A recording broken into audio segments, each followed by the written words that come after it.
Bonjour chers internautes de 3 fois www.congoyassika.com. Vous êtes bel et bien en direct de 3 fois Congo-Yassika, ici à Scandinavie, précisément en Norvège.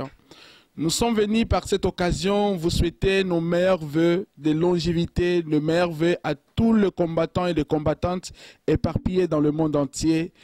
Oezali Wabino, Maurice Premier, en direct de Congo Yassika. Par cette occasion, il y a vidéo Oyo, Oye clôturé Masolo, il y a ba marche Nyon Sotou, Oyo Kosale Manane 2011. Tony to présenté bino marche, il y a Bandeko, il y a Corée du Sud. Nani andimaki kelelo Oyo Inde, Corée du Sud, Corée du Nord, Chine, Japon, Baruko Telema. Ce qui omoni bandeko batelemi, c'est-à-dire que combat et puis victoire est certain. Combat est commis à Makasi. Par cette occasion, vraiment, tolingi, to profiter na yango ko pesa bave na biso, vraiment ingeta, bave moko ya soutien. Na bandeko nyonso oyo ba bundaki o ba telemaki o ba zwaki tana bango. Pona bakende batelema baloba non na imposteur, baloba non na impérialiste au baza ko cochonner Afrique mobimba. Vraiment que temps est commis na souka, tolingi li susute peuple congolais a commis ini comme un seul homme pour être à solo totombo la Congo na biso.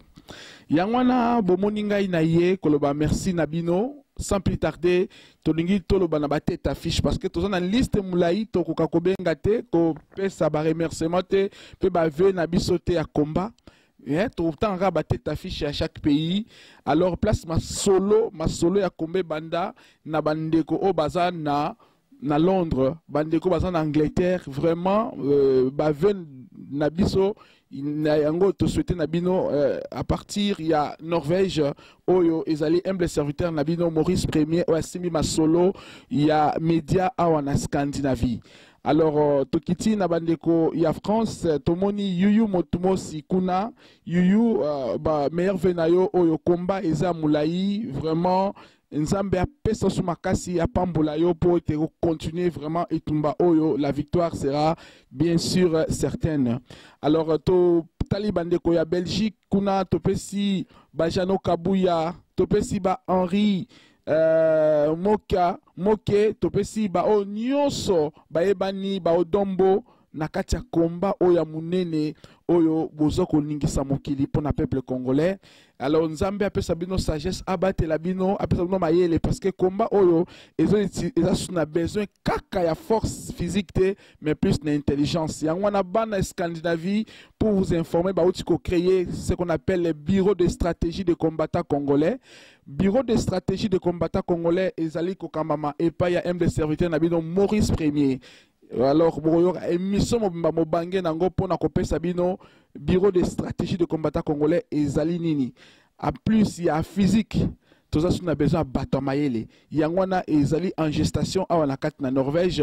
Na Scandinavie bana nyusu basangani po to contribuer to pesa part na biso maele na combat monene au peuple congolais et uti kobanda.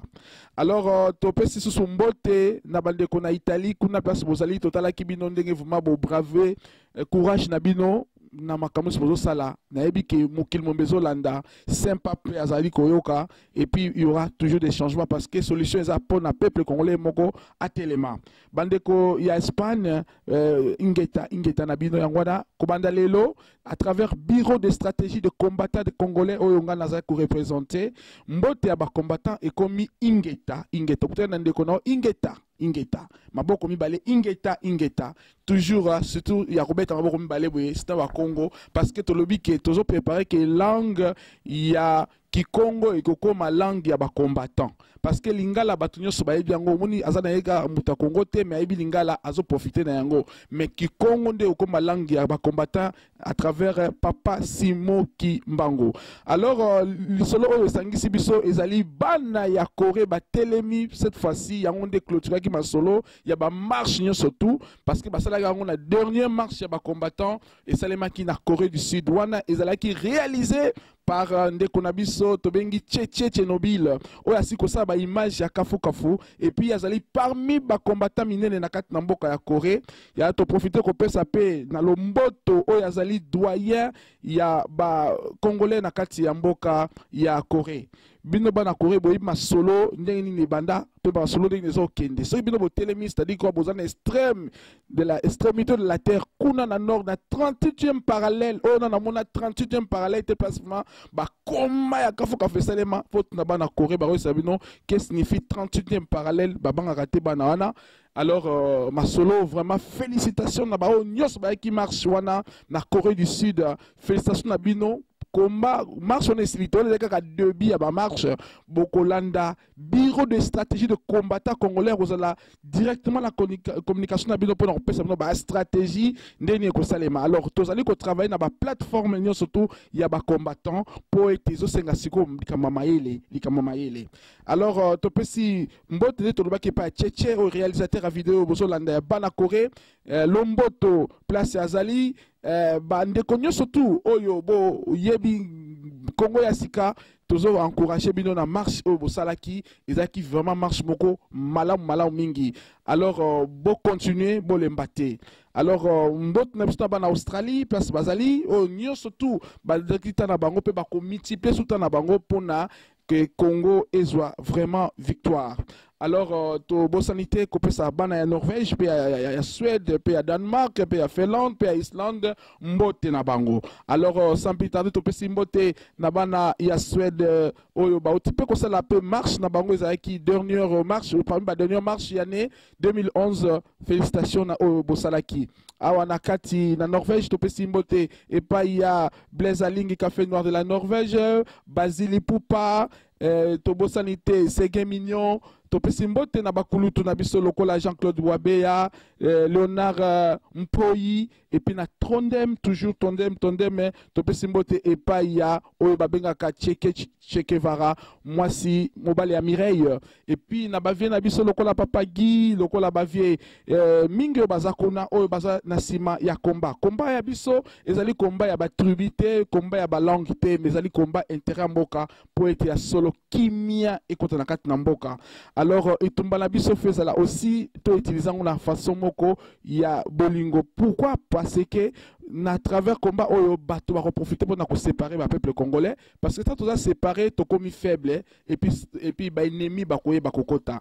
Alors vraiment merci na peuple no congolais partout aux alliés aux na fin fond ya monde comme tous en Scandinavie na nord awa na pôle nord tous alliés toujours debout nembo moni humble serviteur na bino zola la té toujours ko ba coup de fil pour na combat oyo ezala loyal pesa kuma moko ya victoire kalamingité.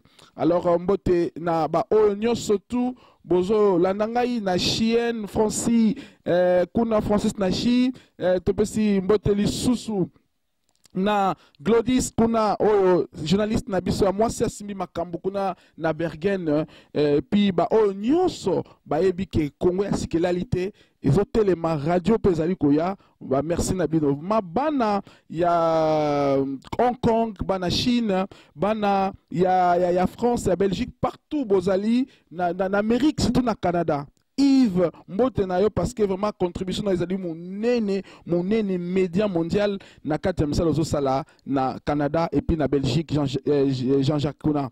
Alors topesi nte kopesa mbote lisusu et pas ya oyo babengi musicien de la révolution oyo tobengi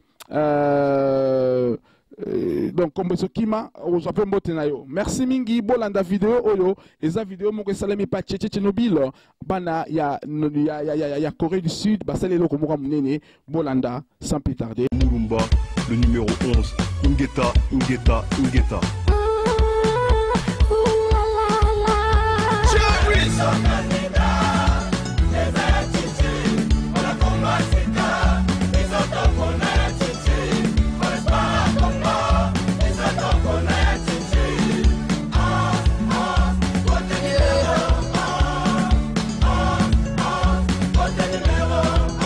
L'avenir appartient à ceux qui se lèvent tôt. Voter utile pour un nouveau Congo. Peuple bantou biso nyoso. Tote les maps pour Namboka na biso. Tous derrière un seul homme, c'est Yachichi. Candidat numéro 11, c'est Yachichi. Bon, awa ezali ndengo moni biso to bimaka pa pamba te. So moni to bimi boye c'est que mboka eza danger. Donc biso to zali ba fourmi rouge, to zala toujours ko batama. Mais so to bimi c'est que mboka eza en danger. Na minute yo la communauté congolaise ya Corée du Sud to zali déterminé. Nous allons tout droit dans l'ambassade de Belgique. Ils doivent prendre leurs responsabilités en main pour la volonté du peuple congolais. Donc, ils ont mis à demeure toujours que ça la bango. Si par exemple les positions la bango sont toujours ambiguës, nous allons revenir ici pour une autre action. Voilà pourquoi toujours qu'il est tout la bango mais mon abisso va respecter la volonté du peuple congolais. Merci ko tango bozo kende bo tango ebisa bango. Est-ce que bango siko bako sala bako zo solution ou bien bako négliger rendre bazo négliger partout. Bango so ba négliger, ils vont en subir les conséquences.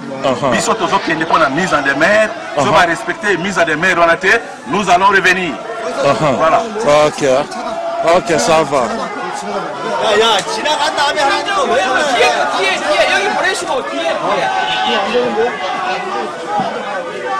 Filma Lomboto, filma kuna ndenge batu bazoya boy na police.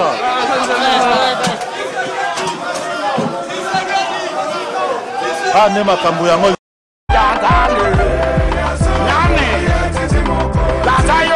dans le nord Kivu, Goma, Mwanda, Goma. Yatiti Mokonzi. Azapo Mokonzi, nana Okoya. Eli meteki ngazani, njili, Bakongo, Tosonga, Lesusu. Yatiti Mokonzi. Kazanga Gitaza, Bisomukwana capitale, Bandemi, Yatiti. Edouard, Nicolo, Yatiti la victoire. Yatiti, Tshisekedi, président la Bichatoponi. Mwamui. Depuis longtemps que papa.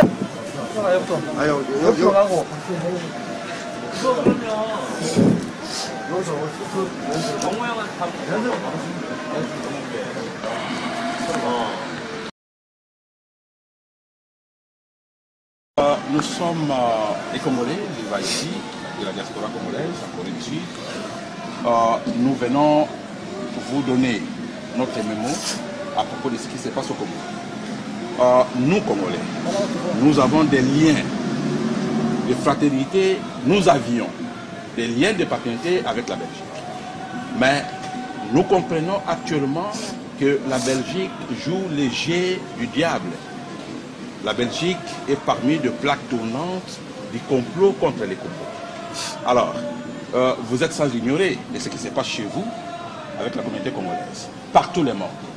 Vous nous avez demandé de participer aux élections, de prendre le pouvoir par la voie démocratique. Voilà.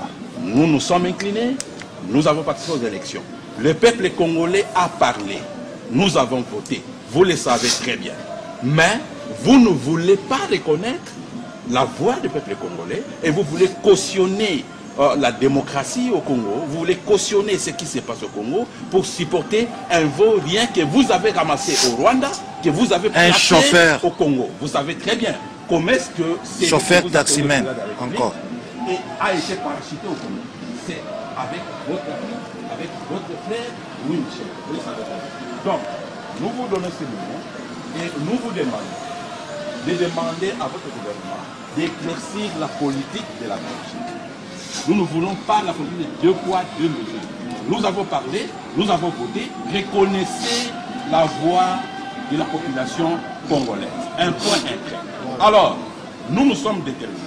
Si vous continuez avec cette politique d'ambiguïté, nous allons passer maintenant à l'illégalité. C'est-à-dire, nous allons nous sacrifier, parce que notre pays déjà a été sacrifié par vous. Nous allons nous sacrifier aussi pour que nous mourons tous et vous restez avec les Congos comme vous l'avez planifié. Merci beaucoup. Monsieur, le message, je vais le transmettre à mes autorités. Merci beaucoup. Ben, j'avais une petite question à vous poser, Son Excellence. Par rapport à toute l'actualité que traverse aujourd'hui le Congo, est-ce que vous avez un mot à dire? Écoutez, la Belgique restera toujours une amie du Congo.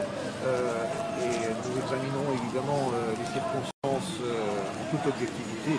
et nous prendrons les mesures si nécessaire en temps opportun. Donc je crois que vous ne devez pas pointer un doigt accusateur vers la Belgique. La Belgique, je répète, a toujours été une amie du Congo. Ça n'a pas changé. Pour pouvoir ajouter quelque chose, ce que le peuple congolais demande actuellement, ce n'est pas de faire de l'amitié avec les gouvernements ou avec les hommes forts du pays, mais plutôt de faire l'amitié avec le peuple congolais. Raison pour laquelle nous appelons au royaume de Belgique de pouvoir faire son amitié avec le peuple congolais et de pouvoir mettre son attention aux pleurs et aux douleurs et à la misère du peuple congolais. Merci beaucoup. Au revoir. Et nous pensons, nous allons revenir, si la position est toujours la même. Nous allons revenir ici. Merci. Bon. Boyoki, tu as un ambassadeur Yemoko. Tu as eu cette position à Bisso, diaspora congolaise na Corée Awa. Tolingi Bango va éclaircir position à Bango. Nous ne voulons pas politique sous-marin. Base à la claire. Est-ce que Bazali pour le Congolais, peuple congolais, ou bien Bazali pour Kanambe ou Balokotaki na Rwanda? Alors, Ezali mise à demeure, comme nous avons parlé. Si par exemple la position de Bango continue toujours une politique d'ambiguïté, nous allons revenir dans l'illégalité comme dans le Biango. Et illégalité, on est juste bacasse. Qu'on nous arrête. Congo, je pense, c'est déjà Moutou a Koufi déjà pour la popularité. Donc, à s'assurer déjà. Voilà. Donc, c'est ça, mise à demeure de Bissot. Ok, ça va.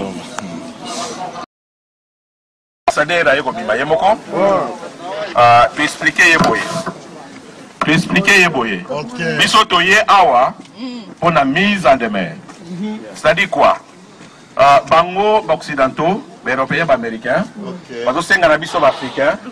Voyez madame le pouvoir et la voie démocratique, les élections. Alors, donc il y a une élection. Attention, il y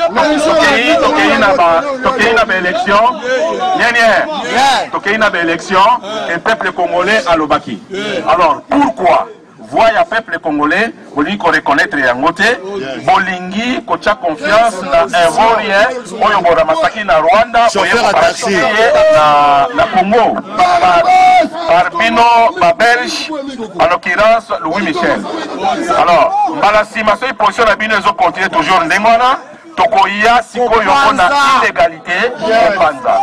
Alors, ambassadeur à lobby, Bango, Bazali, Bami, Congolais, on continue toujours à travailler dans l'amitié.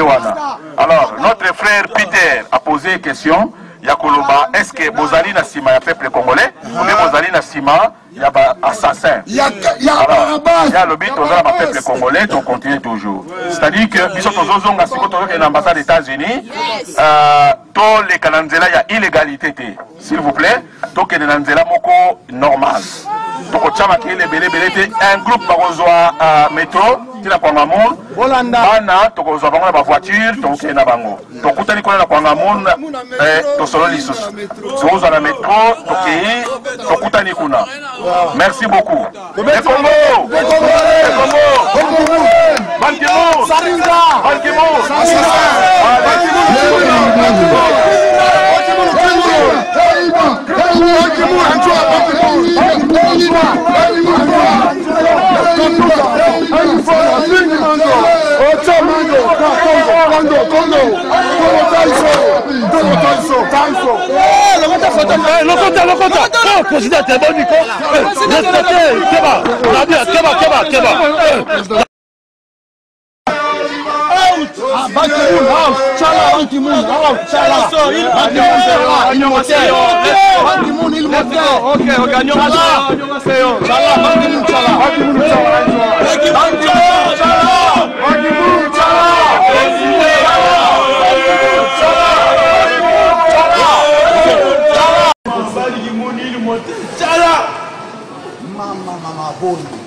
tokosala ye opération jardin d'Eden botanisation tokokote na kompite tokobombela bato tu bakomona ye monde entier mpena makambo mboka na biso komwene toye malide nde osakana te ana kore me tokati bamisala totiki tamalo toye tozosala kaka tokomunda résistance econtinue si Kabila akokufa. Ok. Ban Ki-moon Sarine de l'ambassade d'Amérique.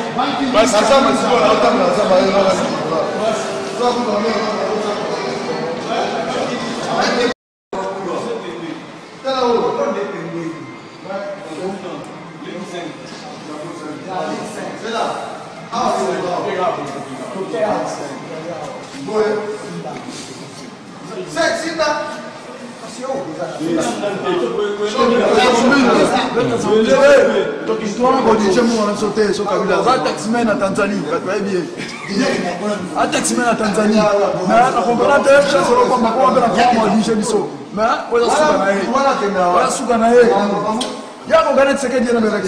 c'est la paix. La démocratie est morte. Partout.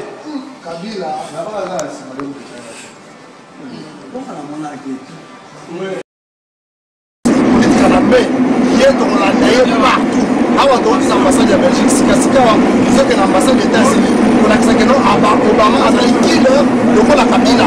Donc, Kabila a dit Kabila Masgo, Obama Masgo, Ben Ki-moon Masgo, Sarkozy Masgo, Premier ministre Cameron, il y a Angleterre Masgo, tout, prédateur, nous sommes tous Masgo. Donc, Congo, place le gouvernement à Kabila, le gouvernement sortant à Kabila. Hollande,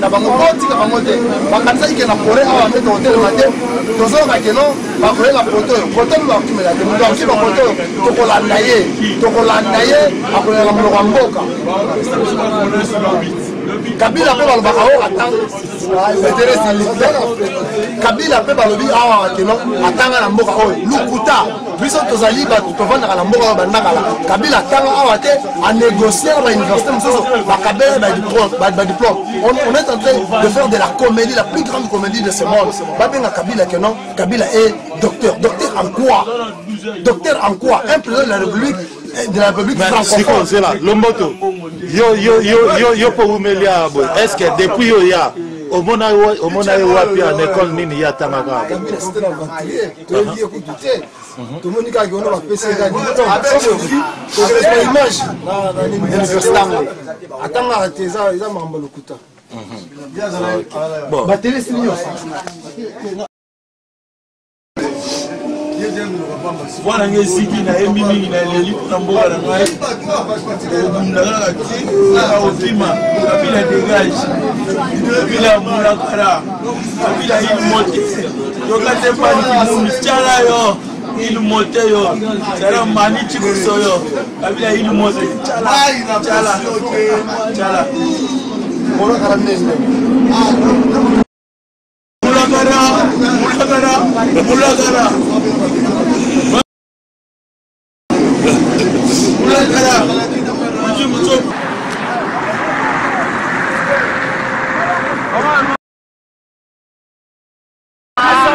Mouta bougete, Mouta bougete.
I cover it.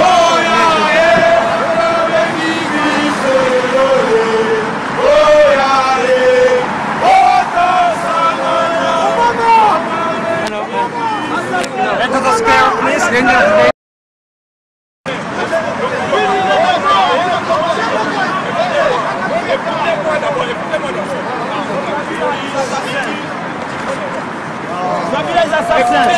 He killed 1 million people there in Congo. Nobody talk about that.